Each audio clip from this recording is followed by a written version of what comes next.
विठुरा, आपल्या माहेरी उमईला पन्ना आजीला सांग की जखुनी सगळ्या कसोट्या पूर्ण केल्यात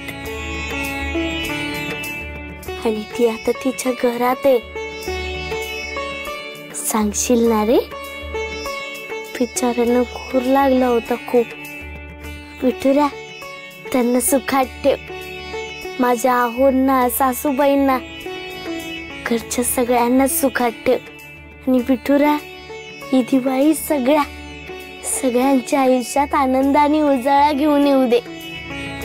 अंदर सरू दे विठुरा.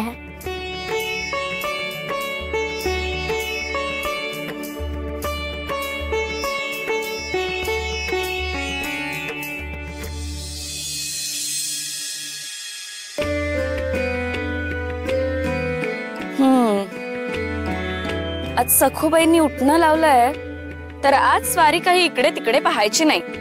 आज तीच तंद्री. काय ग, मला काही म्हणालीस? छे छे, मी कुठे काही म्हणाले? खरं सांगू, सखूच्या अभ्यंग स्नानाचा सुवास भोवती दरवळतोय म्हणून जरा तंद्री लागली. हेच म्हणत होते मी.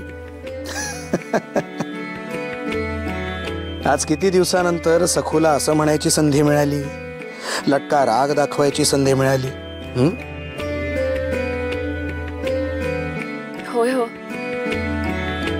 आज आपली सखू सुद्धा कितीतरी काळानंतर अशी प्रसन्न दिसते. वनवास संपवून घराच्या उभेत आलीये. बिचारी भोळी आहे हो. तिच्या आयुष्यात सुख येतं ते वाऱ्याची चुकार झुळूक हो. क्षणभर शीतल वाटतं, पण पुन्हा पुढे रखरखाटच. हो ना? बरोबर बोलते ना मी? पुढे काय? आणखी भयानक सासूरवास आणि दुःखच ना. देवी, अगं भरतीनंतर ओहोटी आणि ओहोटीनंतर पुन्हा भरती हा निसर्गाचाच नियम नाही का? सुखदुःखाचा हा लपंडाव म्हणजेच आयुष्य असतं. सखूच्याही आयुष्यात सुखदुःखाचं रहाट गाडगं फिरत राहणार. तिला तिचे भोग भोगावे लागणार. पण सखूचा माझ्यावर विश्वास आहे, माझ्यावर तिची श्रद्धा आहे, म्हणून मीही तिथे असेनच. हो ना?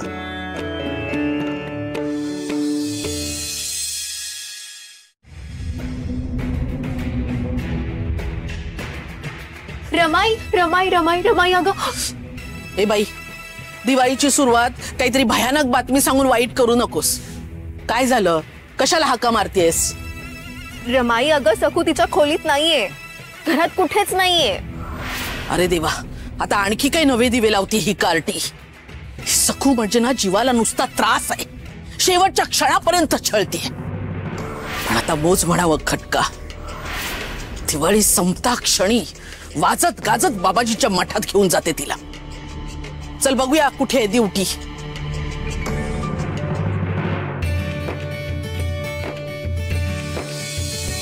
अरे वच्छे, तुझ्या हातची चव ना म्हणजे जास्त नव्हते. अरे कडबोळी म्हणजे काय खमंग, अशी खुसखुशीत कुरकुरीत झाली आहे. अगं ह्याचा बेसनाचा लाडू म्हणजे ना तोंडात टाकल्याबरोबर कधी विरघळतो काही कळतच नाहीये. अरे वा वा वा.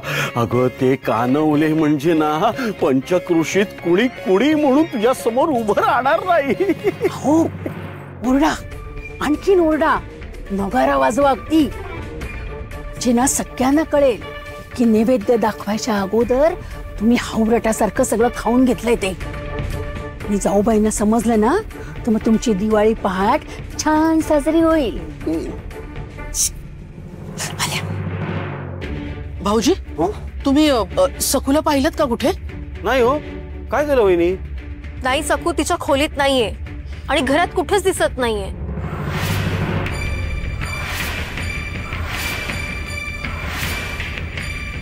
मला पण नाही दिसली. घरात नाहीये म्हणजे कुठे गेली सखू? अरे दिगू, तू कशाला काळजी करतोयस? एवढ्या अंधारात कुठे जाणार आहे? शोधू आपण तिला. बाहेर असेल का? हो, सवयींनी तिच्या अंगणातल्या जागेवर जाऊन बसली असेल. बघूया.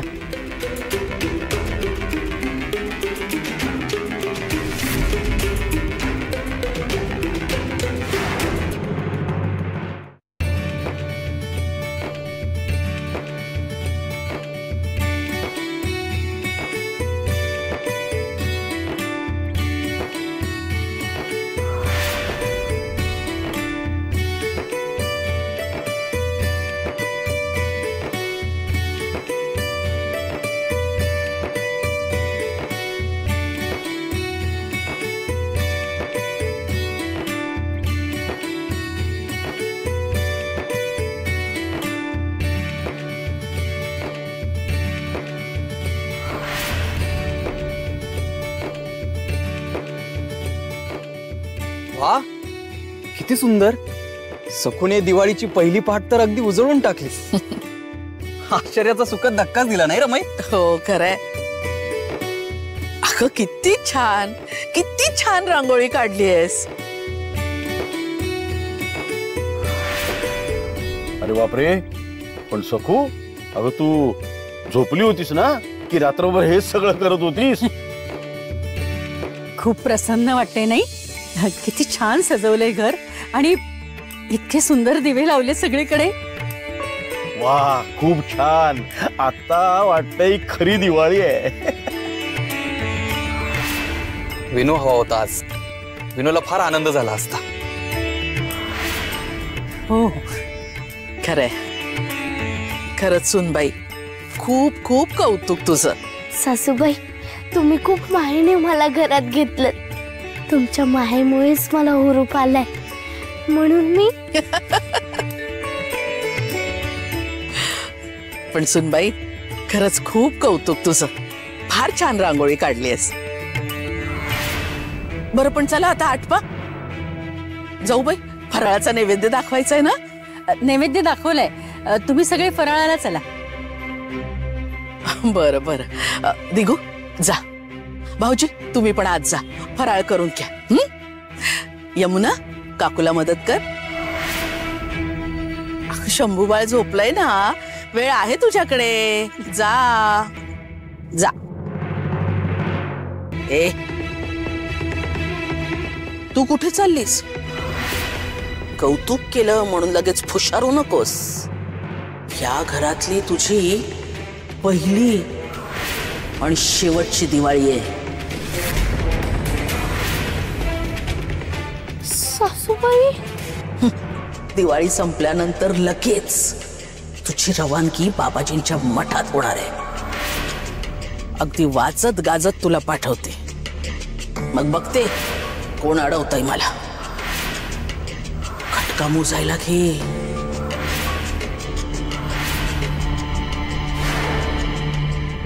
हो सासूबाई, असं काय बोलताय? असं नका हो बोलू. हेच बोलत आले मी. च्या मायेमुळे हुरळून गेलेस ना, ती माया माझ्या मनात तिळभरही नाहीये. कानात वारं गेलेल्या कालवडीसारखी बागडतीयस ना. जमिनीवर ये आणि कान उघडे ठेवून ऐक. तुला मी मठात पाठवणार. आधीच सांगितलं होतं मी तुला. मी विसरले असं वाटलं तुला? अजिबात नाही. बाबाजींच्या पायावर घातल्याशिवाय मी स्वस्थ बसणार नाही. हो सासूबाई, असं नका हो बोलू. किती प्रेमाने तुम्ही मला घरात घेतलं होतं. किती कौतुक केलं माझं. मला अगदी आनंद झाला होता. माझा आनंद असा हिसकावून घेऊ नका हो. तुम्ही मला मारा, ओरडा, पण बाबाजींच्या मठात नका पाठवू. तुम्ही सांगाल ती सगळी कामं करेन मी. एखाद्या लहानशा कोपऱ्यात राहील. सगळं ऐकेल हो मी. हो सासूबाई, मला मरेपर्यंत ह्याच घरात राहायला हवं ना. मला दूर लोटू नका हो. पाया पडते मी तुमच्या. अंगाला हात लावायचा नाही. हे रडणं भेकणं बंद कर. जोवर या घरात आहेस ना तोवरही असं मुळमुळ रडत नाही बसायचं. आणि या घरातली ही तुझी शेवटची दिवाळी आहे हे दिगूला कळता कामा नये. मी तुला मठात पाठवणार आहे हे जर त्याला सांगितलंस ना तर लगेच शिपाई तुझ्या आई बापाला तुरुंगात डांबून ठेवतील. कळलं? हे विसरू नकोस.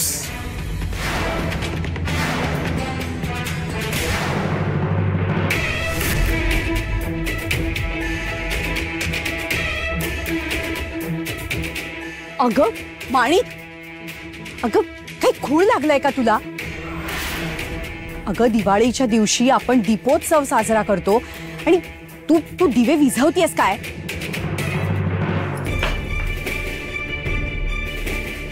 आई काय विचारते तुला? ऐकू येत नाही का?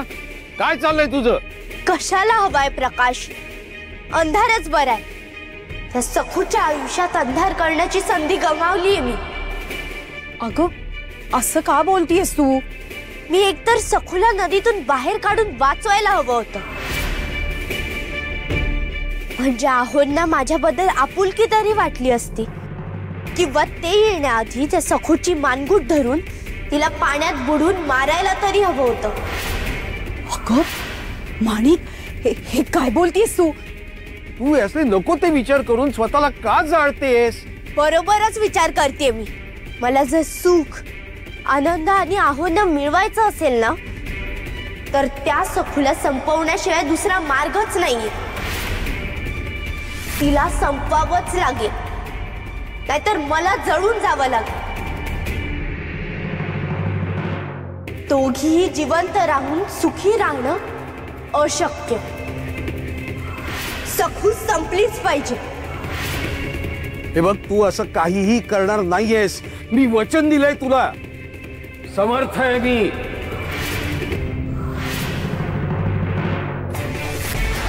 किती ते कौतुक. अगदी रमाई सुद्धा आरत्या गायला लागली सखूच्या. बिलंदर कोडगी सखू मुद्दाम मुद्दाम जागरण करते, सडा सारवण करते, घर सजवते, रांगोळ्या काय काढते की झालं सगळ्यांनी घेतलं डोक्यावर. तुला डोक्यावरून कशी खाली पडते ना ते बघच.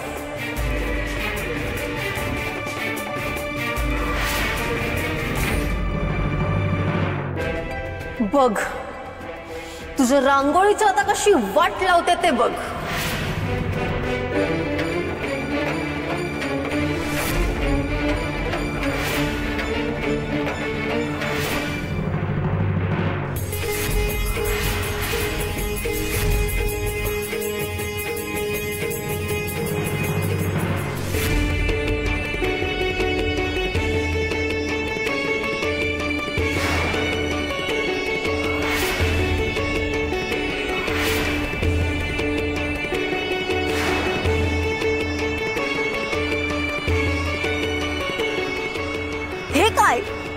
सगळ्या कचरा माझ्या संगावर कसा उडतोय?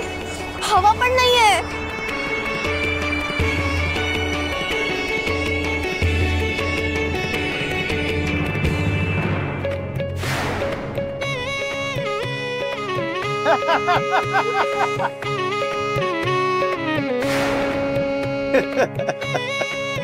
हसतोस काय काका?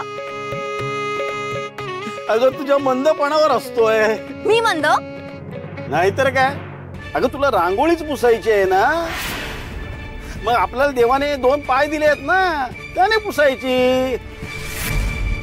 अगं ही अशी हळूवार पुसायची. बघ मी दाखवतो तुला. ही अशी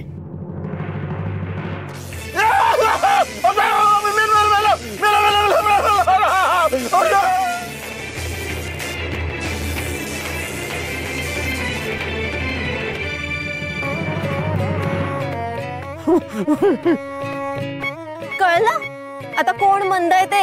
होय मेलो ग. माझे पाय गेले, माझी कंबर गेली. काहीतरी चेटू का इकडे सांगतो तुला नक्की. चाल चाल. आय आय आय आय ग.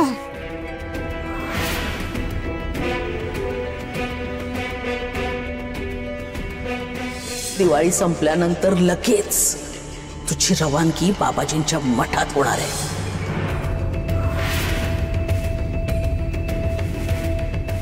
विठुरा, अरे अशी कशी जाऊ रे मी तर टोंगी बाबाजींच्या मठात?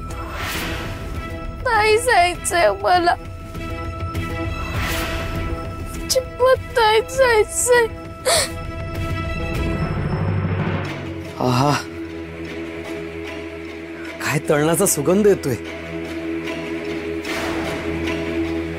हे काय कानोले? हे काय सकू, तुझ्या डोळ्यात पाणी का आलं?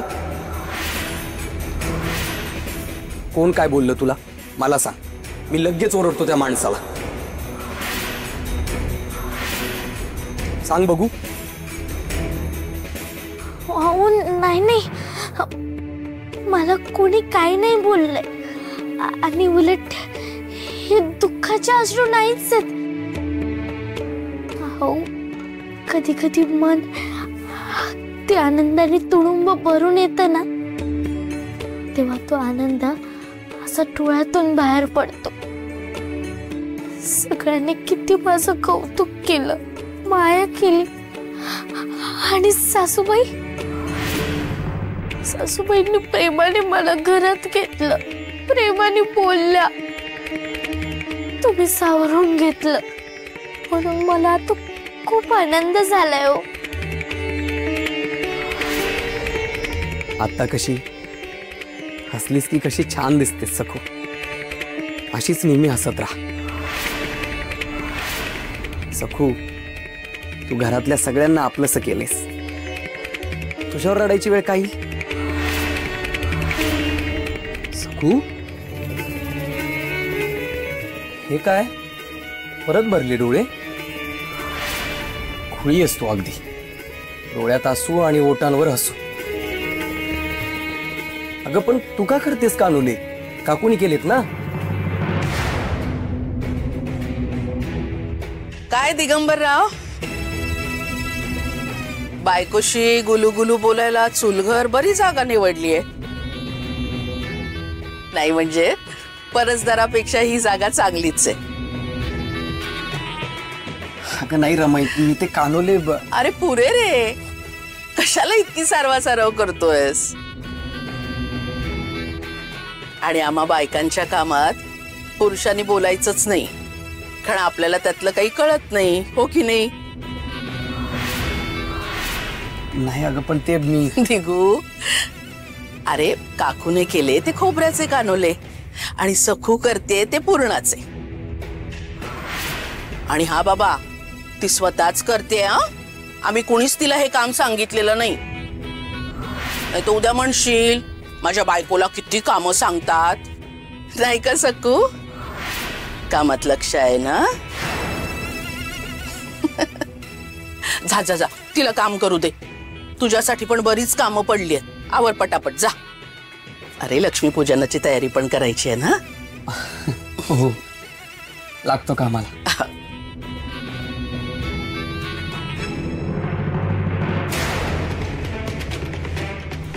भ्रमात राहू नकोस की दिगू तुला वाचवेल.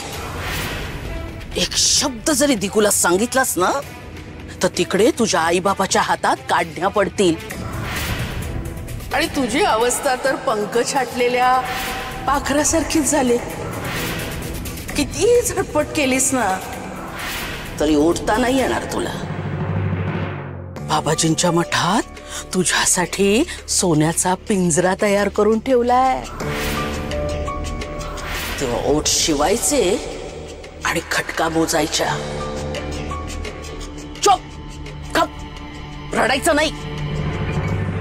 काय ठरलंय आपलं? हसत राहायचं. हस बघू, हस ग माझी राणी,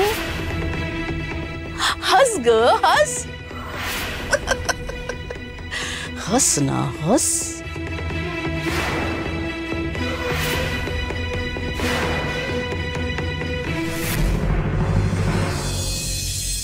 आई आई ग, आई आई आई आई आई आई आई आई ग, आई आई आई आई ग. काय आय आय करताय? आणि माझ्या दागिन्याकडे काय बघताय तुम्ही? हा, का बघताय? अगं आज लक्ष्मीपूजन, लक्ष्मीकडेच बघणार ना एकटक. तुम्हाला ना कशाचं सुख दुःख नाहीये, कशाचीच पडलेली नाहीये तुम्हाला. अगं असं कसं, ही सगळीच धडपड तुझ्यासाठी चालली आहे ना. अगं आज ना घवघवीत यश मिळालं ना सोंगट्या ना, तर त्या महामायेच्या जाचातून आपली कायमची सुटका होणार आहे. पण त्यासाठी आहे ना तुझी साथ मिळायला हवी ग. चला, लक्ष्मीपूजनाची तयारी झालीये. लक्ष्मीपूजनाला चला, उगाच मला गळ घालत बसू नका. या लवकर. आज मोठा डाव लावायला काहीतरी मिळवणारच, बऱ्या बोलाने नाहीतर.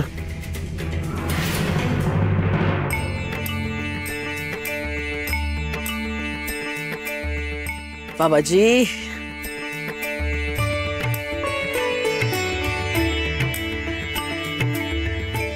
आटपा आता. तिन्ही सांजेला मुहूर्ताच्या वेळी लक्ष्मीपूजा व्हायला हवी. अगं पण सखूचं आटपायला हवं ना. आज कौतुक झालंय ना दिव्यांचं, मग आणखीन कौतुक हवं म्हणून वेळ काढतीये. वेळेचं भानच नाहीये. झालं का ग सखू? हो, झालीच तयारी. अगोबाई, किती छान दिसताय तुम्ही तिघी. अगदी लक्ष्मीचं रूपच दिसतंय. गळ्याभर दागिने अगदी साजून दिसतायत. बघ, बोलली भिकारडी. ए बाई, तुझी घुबडाची नजर आमच्या दागिन्यांवर नको. असू दे ग, अंगभर सोन्याचे दागिने बघितलेच नसतील ना कधी. अप्रूप वाटणारच ग.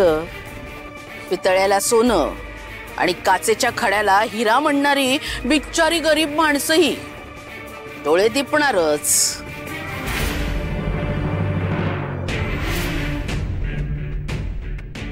पण काही हरकत नाही, काही हरकत नाही. आता आपल्या घरची सून झाली ना ही, रुळेल हो हळूहळू इथल्या वैभवात. होईल सवय. बरं असो, चला आटपा लवकर. दिगू कुठे राहिला? गरमाई हा काय, आलोच. अगं बाई, तू कधी आलास? मला कळलंच नाही. रमाई, तुम्ही तिघी तर साक्षात लक्ष्मी स्वरूप दिसताय.